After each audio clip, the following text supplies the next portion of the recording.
makikita mo yung lupa dito.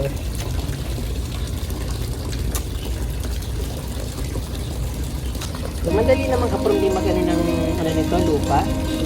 Ganun lang, oh. Oh. So, karamihan ng mga nilalagyan ng mga halaman dito, yung mga ipa ng ano, ng pala. So, dahil buo siya, pagdating dito sa ano, sa lupa, kailangan ano din natin siya. Ibubuhaghag din natin siya para madaling absorb ng water yung ano, yung halaman kasi pag nasa pot, tumitigas yung lupa niya. Ayun.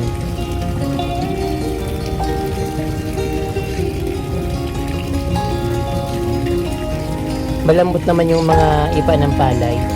Kaya lang yung lupa, tumitigas yun. So, ayun. Then, siyempre, tatabunan natin ang lupa.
Pag lumabas yung ugat, siyempre tatabunan mo siya ng lupa, then didiligan sa paligid.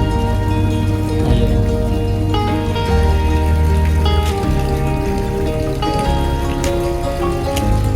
So, ayun yung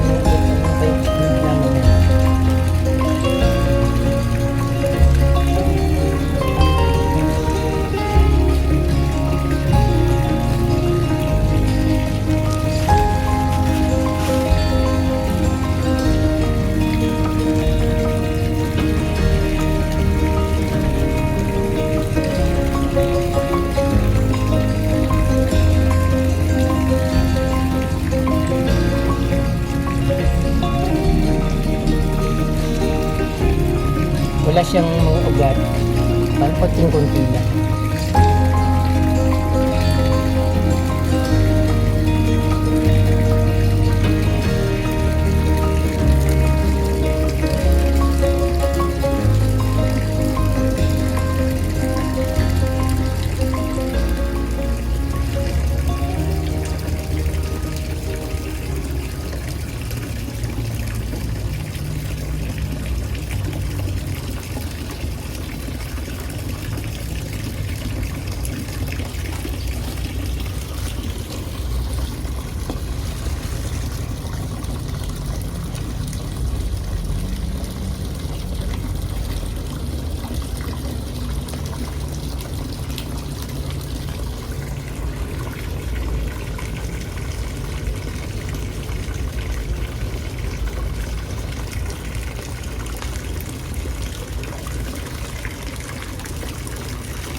Kung nagtimpla ako ng fertilizer sa sa timba, dapat hindi masyadong maraming fertilizer. Saka yung pagdilig niya, wag direct sa kanyang plant kasi nakakasunog yung fertilizer.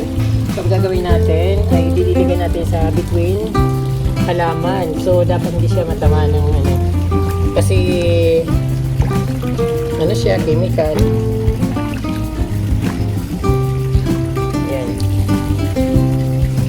Paligid lang ng halaman, so ma-absorb naman siya ng mga ugat.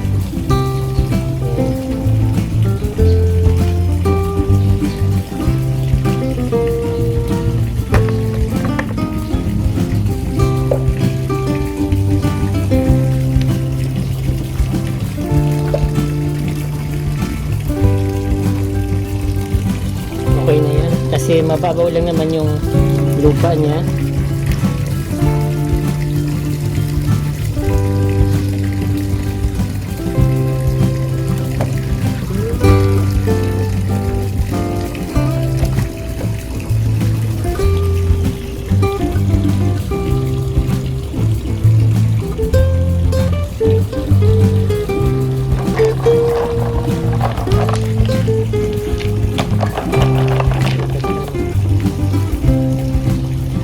Dapat may halong malaking ganyan para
Thank you.